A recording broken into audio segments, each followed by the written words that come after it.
your nation, your province, your southern Alberta. From the heart of Lethbridge, it's Bridge City News Weekend Edition. Hello, I'm Naveen Day. Thanks for joining us for a look at what made headlines in Alberta this past week. Thursday was the 80th anniversary of D-Day, or the Battle of Normandy, a day in 1944 which featured an invasion of Allied forces and became the largest seaborne attack in history. It was a day that helped turn the tide of the Second World War. A special ceremony was held at the Cenotaph by Lethbridge City Hall in honor of the veterans who participated in D-Day.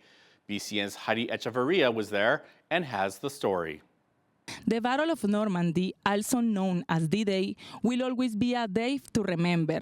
The city of Lethbridge commemorated the 88th anniversary of June 6, 1944, in which Canadian soldiers were vital in the effort to reduce Nazi Germany's dominions and obtain the victory for the Allies in the Second World War. It seems so long ago for current generation, and the generation before, they grew up in peace. So it's really hard for us to pass on that important message for those families and members who don't know what war is. 381 Canadian soldiers died on D-Day. However, Dave Martin's father had the opportunity to return home. It's a special meaning for us that we can remember the sacrifices that he did as a young boy, leaving Canada, leaving his family, and joining the Canadian government and the Allies to fight the war. He was able to participate and made it through. Is to honor these dates and let the younger generations remember and continue to remember the sacrifices that was given up on Canada and on all the Allies for our freedom of what we have. If we fail to maintain events like this, then it will be lost and forgotten in the generations to come. Emergency services in the northeast corner of Lethbridge County respond to nearly one serious vehicle collision per week. That is according to Frank West, fire chief for Picture Butte. Emergency officials were on site at the Picture Butte High School to show students a mock scenario involving careless driving that claimed 2 lives. Chief West hopes the demonstration will drive home a message to the students about the consequences of not driving safely. The scenario is we had a couple of teenagers out on a Friday night and they were distracted for whatever reason, like I said, whether that was drugs and alcohol or not paying attention to the road by looking at their phone, texting or calling, and they blew through an intersection. They weren't paying attention to the rules of the road and blew through a yield sign or a stop sign and impacted another unknowing civilian in their vehicle and caused some harm and some trauma to some other people in the community based on their inappropriate actions. In addition to educating young people about safe driving, Chief West adds the demonstration is also geared towards appealing to those who may have an interest in a career in EMS. A member of the Blood Tribe has been awarded a spot on Team Canada for the Paris Olympic Games next month. It is a first for someone from the Blackfoot Confederacy. BCN's Landon Hickok has more now on Alberta swimmer Apollo Hess.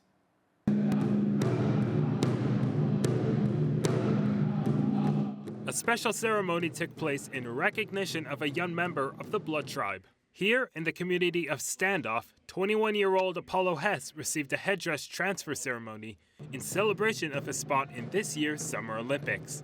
Apollo qualified for Team Canada from the Canada Olympic Trials in Toronto last month, where he was the runner-up in the men's 100-meter breaststroke. This makes him the first member of the Blood Tribe to compete for the Olympics, as well as the first Indigenous swimmer to compete for Team Canada. Apollo says this was a goal that he's been working for years to accomplish. I feel like most kids, when they play sports growing up, they kind of dream about going to the Olympics, and so yeah, for me it was always kind of more of a dream, and not for at least the last like six or 7 years. It's kind of been more of an actual possibility. So. Yeah, it's a dream come true.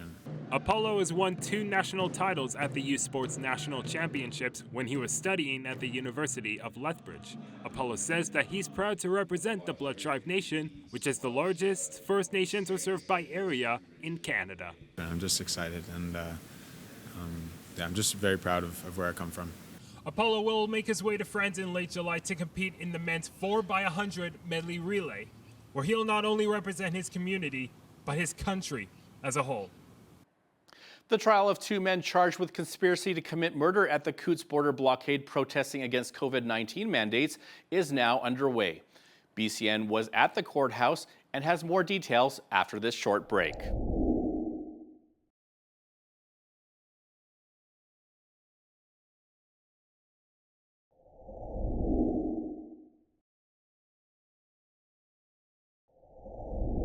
A Crown prosecutor says two men on trial over the border blockade at Coutts conspired to kill police officers and believed they were justified in doing so. The trial for Chris Carbert and Anthony Olenek got underway this week. Police say the two men also had a cache of guns when they were arrested 2 years ago. BCN's Landon Hickok was at the Lethbridge courthouse on Thursday with more details. The two men, known as Chris Carbert and Anthony Olenek, are being charged with conspiracy to murder RCMP officers back on February 14, 2022, what we commonly known as the Freedom Convoy at the Coutts border crossing. I believe it took too long to come to trial.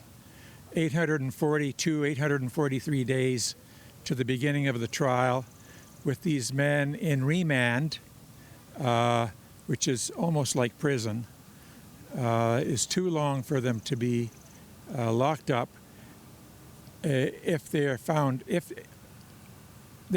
innocent. But even if they're not found innocent, they're innocent until proven guilty. I think law has changed in the recent times. Just to bring you back up to speed, in the winter of 2022, on February 14th, RCMP officers raided multiple trailers and retrieved 15 firearms, ammunition, and body armor.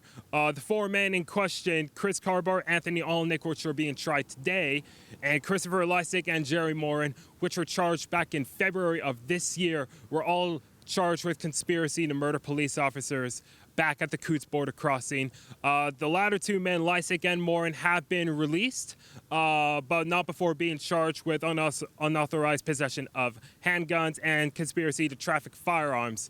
So they served their time. They now walk out as free men. But for the latter two, Carbart and Olenek, this trial is expected to last many weeks. Many witnesses are being called up.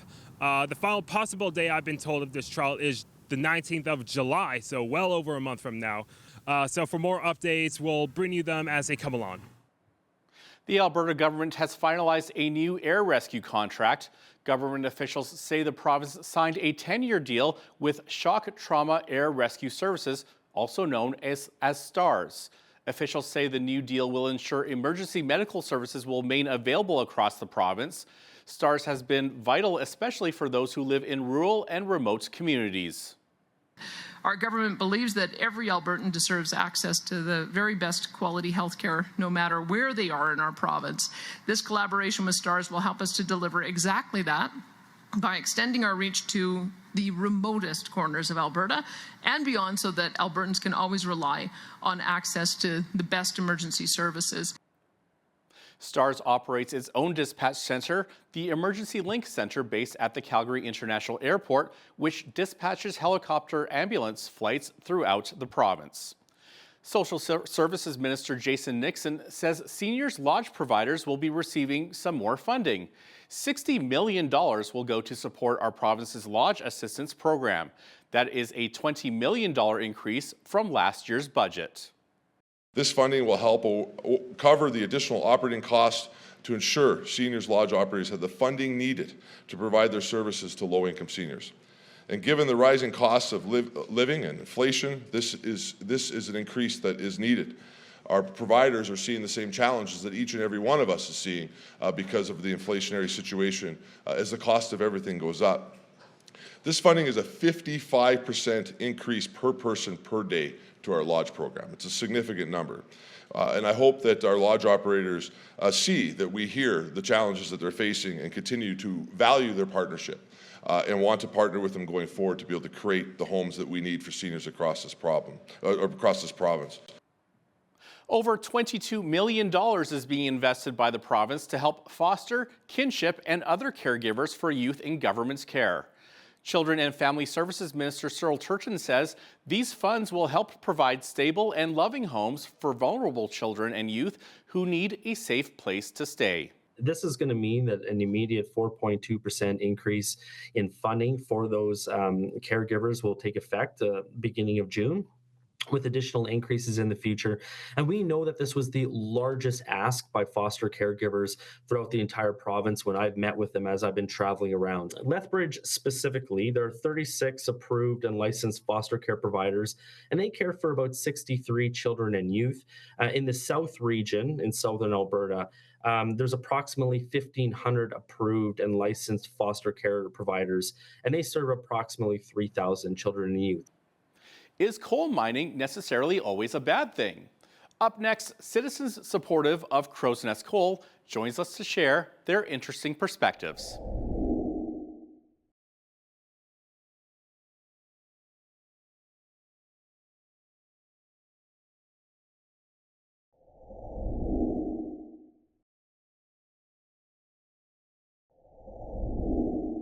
Residents in Calgary were placed under a fire ban, asked not to take baths or showers, reduce water use by 25%, and some were told to boil water as the city dealt with a massive water main break.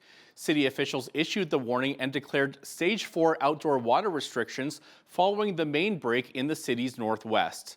The 78-inch reinforced concrete pipe that burst Wednesday evening is a critical transmission line that moves water across the city. The wife of former Alberta Premier Ralph Klein has died.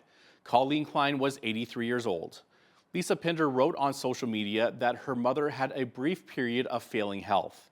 She says her mom can now rest easy next to her father. According to our legislative reporter Tyler Dawson, Colleen Klein had a major influence on Ralph Klein's career, as is the case with many spouses of politicians.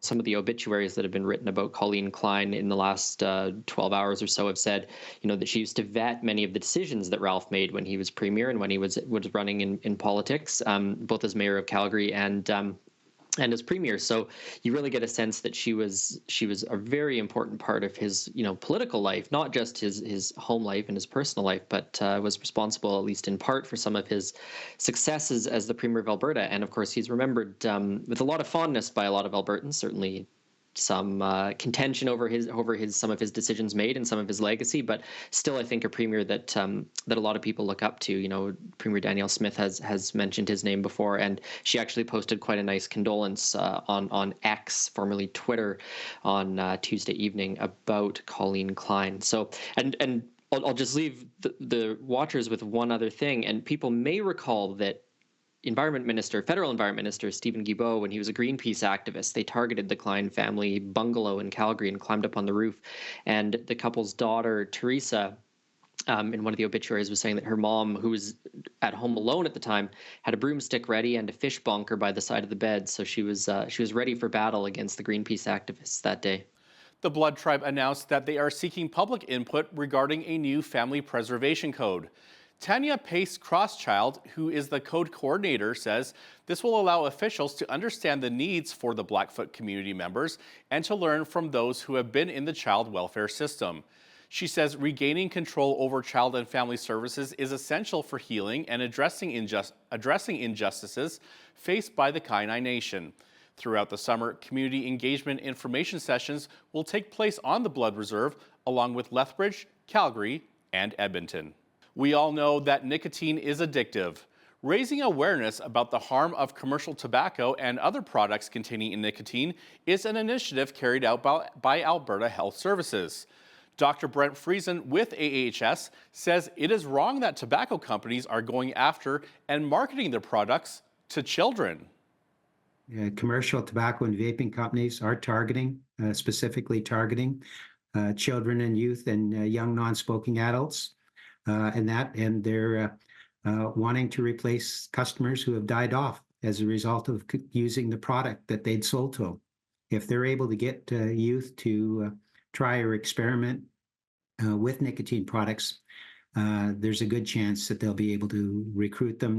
Studies have shown that the youth, 63% of youth prefer fruit-flavored vapes and 7% candy flavor. So, once they've tried it, been exposed, and become addicted to the nicotine, then they've got them hooked.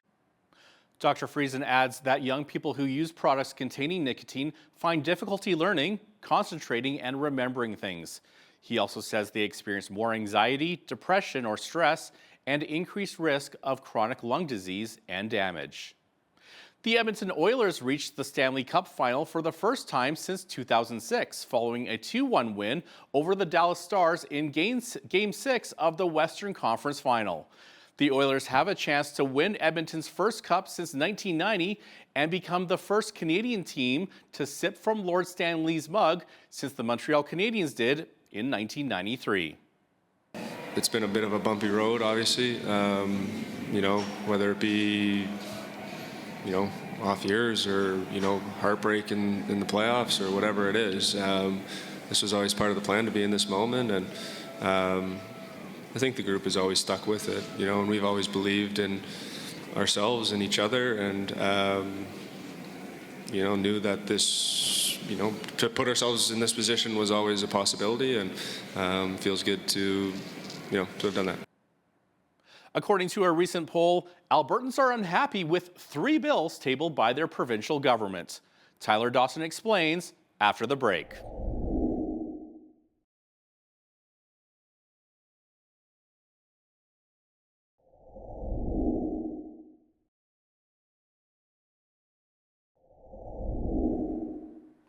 A new Leger poll suggests Albertans' priorities are inflation and housing affordability. The poll also had a surprising result in that 60% of Albertans are not happy with the job the United Conservatives are doing. Legislative reporter and Alberta correspondent for the National Post, Tyler Dawson, explains it all to Hal Roberts. They actually broke the polling down into Edmonton, Calgary, and sort of the rest of the province. So there's some separate survey stuff there, but the crucial detail there is 60% are not happy with the way the government is tackling inflation and housing affordability.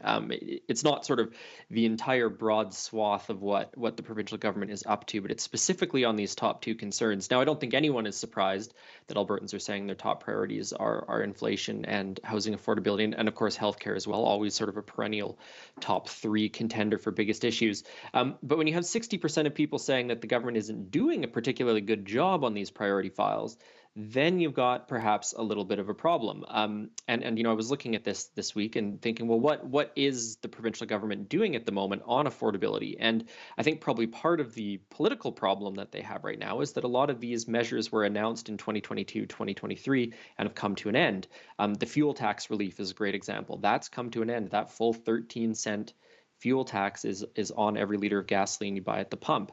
There are some programs that are still continuing. There's the low-income transit passes, for example, in some of the major cities. And the government almost stepped away from funding that a few weeks ago, but kept that funding in place in the end. There were affordability checks given out to families and seniors and those on disability. Those have also ended. So as you can see, there are these measures that the provincial government took, but a lot of them have ended. And there just hasn't been a whole lot of talk lately about what the provincial government's responsibilities or potential actions could be on this file. So I think you can see why the UCP is not polling especially well on this particular issue. We're a long way from an election, so it's not like this is an election issue, but it certainly could become a bit of a popularity issue for them as we go into the summer. People have their air conditioning bills, and then we go into the winter and heating bills go back up and that sort of thing. So especially as we look towards the end of this month when we're going to have a re-energized NDP, the popularity gap in between the NDP and the UCP is narrowing a little bit. I think this is probably something that Danielle Smith and her advisors are, if they're not already thinking about it, certainly something they're going to want to start thinking about.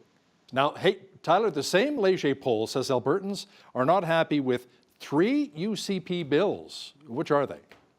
Well, it's Bill, I think, 18, 20, and 21, which maybe doesn't mean a lot. But these are basically the 3 bills that would sort of change the power dynamic, let's say, between the Alberta provincial government and Alberta's municipal governments. So, for example, that would bring political parties to Edmonton and Calgary instead of having, sort of unaffiliated but sort of obviously ideological in some sense, candidates running for mayor and city council. It would also allow the provincial government to step in and remove a mayor or a councillor in a case of some sort of egregious conduct, or even to push for bylaw amendments or withdrawals, repeals, I should say, on legislation that the provincial government really doesn't like. So these have created, quite a bit of controversy in the last sort of month and a half, taking up a lot of the political attention and time and energy. And we now have a bit of a sense of what Albertans actually think about it. And, one of the things that surprised me about the polling is they actually weren't quite as unpopular as I maybe would have expected. If you look in particular at UCP voters, 52% of them support the idea of municipal political parties, which I maybe would have thought that would have been a little bit higher. Of course, UCP voters, this is their government. And this has also been, quite a popular policy idea among Conservatives for quite a long time, who feel that, especially in Edmonton and Calgary, Conservatives are being jilted. They're not getting as much power municipally as they maybe are provincially. And they think that if you can change some of the party branding or add some of the party branding, I should say, they would have a little bit more luck. And even 39% say that they like the idea of being able to dismiss municipal councillors. That's a pretty big number, I think, considering that's a pretty dramatic change to the way that municipal government would work. But it's really interesting polling, because you've had so much controversy. You've had municipal associations, the rural municipalities of Alberta have opposed this, yet Albertans seem to be, if not totally enthused about it, maybe not quite as upset as you would have expected, considering what the sort of discourse in the media and things like that has looked like. So pretty interesting polling on the state of affairs as the legislature sort of rises for the summer, and they'll be back at it in late October, early November. While inflation and housing are on the top of Albertans' minds, house prices continue to climb, particularly here in southern Alberta. Now, this is good news for those who are selling a home, but not for those who are looking to buy. Up next, we hear from the CEO of Economic Development Lethbridge to understand why.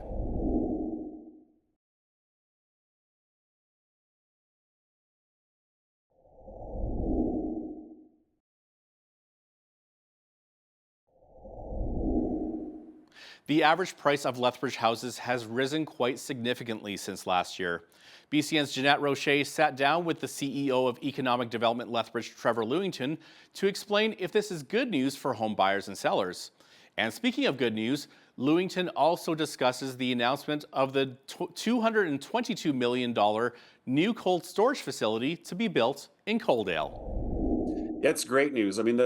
Not only will it contribute a number of construction jobs in the short term, but it will add 50 new permanent, well-paying supply chain jobs once the project is complete.